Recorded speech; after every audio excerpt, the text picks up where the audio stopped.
গাইবান্ধা পলাশবাড়ির রাধা গোবিন্দ মন্দিরের প্রতিষ্ঠাতাকে আজকে নাকি জামাতের লোকেরা মেরে ফেলার হুমকি দিছে। আচ্ছা ভাই, ওদের খাইয়া কি আর কোনো কাজ নাই? এরা তোর মতো একটা বলত্রে মাইরা ফেলার হুমকি দিতে যাবে? তাও আবার বইলা কইয়া হুমকি দিছে তোরে মাইরা ফেলাইবে আজকে। মানে আজকে হচ্ছে শুক্রবার, জামাতের নামাজের পর হয়তো বা তার উপর একটা হামলা হইতে পারে। এই ধরনের একটা আশঙ্কা থেকে সে কালকে ফেসবুকে একটা পোস্ট দিছে। আর পোস্ট দিয়ে সেটা জাতিকে জানাইছে। ইভেন সে বলছে কি, বাংলাদেশের হিন্দুরা এক হও। বোকাচোদার ঘরের বোকাচোদা। বাংলাদেশের হিন্দুরা যখন নিজেদের অস্তিত্ব 5 আগস্ট পরবর্তী সময়ে সংকটের মুখে পড়ছে তখন এক হইতে পারে নাই, আর তোর মতো ধর্ম ব্যবসায়ী চাঁদা বাছরে বাঁচানোর জন্য বাংলাদেশের হিন্দুরা এক হইবে, ওই দুঃস্বপ্ন তুই দেখলি কেমনে রে শালা বাইঞ্চোদের ঘরের বাইঞ্চোদ? আর তোর মতো ধর্ম ব্যবসায়ী চাঁদা বাছ ওই মন্দিরের প্রতিষ্ঠাতারে মাইরা ফেলা নুই উচিত। তুই মন্দিরের নামে খুললে বসছিস একটা চাঁদাবাজি, ধর্ম ব্যবসার আতরগর মানে কারখানা খুললে বসছিস তুই এইখানে। ওটা কোনো মন্দির না, ওটা মন্দির বলে না। তোরে আর তোর মন্দির রে পিডাইয়া ওই মন্দিরের নিচে তোর দাফনা দিয়া দেওয়া উচিত। ওই মন্দির বাইঙ্গা তোর ফুটকে দিয়া বইরা দেওয়া উচিত। আর যারা ওই মন্দিরটারে ভাঙতে পারবেন, মানে বোল্ডোজার দিয়ে এমন গুড়ানি গুড়াইবেন যেটার অস্তিত্ব খুঁজে পাওয়া না যায়, শালাই বোল্ডোজারের ভাড়া আমি দিব, আমি রাজীব দিব বোল্ডোজারের ভাড়া, যে মন্দিরটারে ভাঙ্গা গুড়াইয়া দিতে পারবে। তুই শালার পুত 5 আগস্ট পরবর্তী সময়ে দেশের হাজার হাজার হিন্দুদের উপরে নির্যাতন হয়েছে, নিপীড়ন হয়েছে, হামলা হয়েছে, ঘরবাড়ি লুটপাট হয়েছে, ঘরবাড়ি দখল হয়েছে, জায়গা জমি দখল হয়েছে। তাদেরকে 2 টাকা দিয়ে সহযোগিতা করতে পারিস নি। এমন পরিস্থিতিতে আইসা তুই বিদেশ থেকে কামলা খাইটা যে টাকা কামাইছ সেটা দিয়ে বাংলাদেশের মাটিতে আইসা তুই আবার ধর্ম ব্যবসা খুলে বসছিস। কারণ তুই শালার পুত ভালো করে জানিস সেই দেশের হিন্দুদের যদি সহায়তা করিস তার বেনিফিট তুই কিছু পাবি না। তাই তুই এই দেশের হিন্দুদের মাথায় টুপি পরানো সেটাও জানিস। তুই ভালো করে জানোস যে দেশের বাঙ্গু হিন্দুরা মাথার মতো গোবর আর ছাগলের লাজেখোর হিন্দুরা এর চেয়ে ভালো কিছু বুঝবে না, ওদেরকে টুপি পরানো সহজ। আর তুই সেই টুপি পরানো ধর্ম ব্যবসাটাই খুলে বসছিস।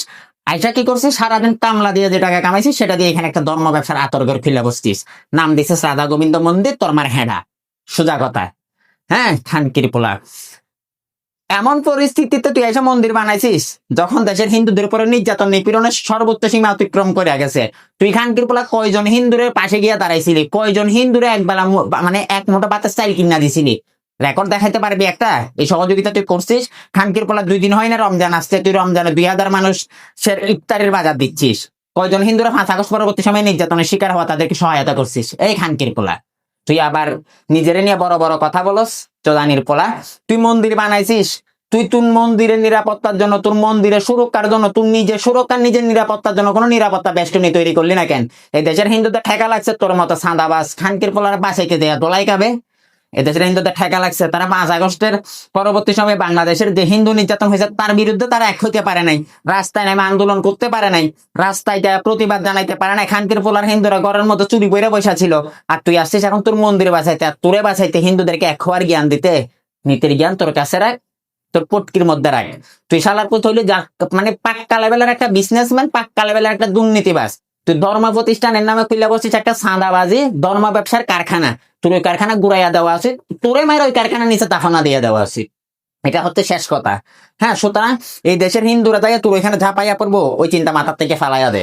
যখন তুই মন্দিরটা তুলতেছিলি তখন তোর ওই মন্দিরে গেছিলাম আমি, তখন দেখছিলাম তোর কারবার, তোর কাণ্ড, তোর কারখানা। খানকিরি পোলা, এখন বাংলাদেশের হিন্দুরা আরেকবার টুপি পরাইতে চাও? এই দেশের হিন্দুরা হচ্ছে বাঙ্গু ছালার পুত ছালারা।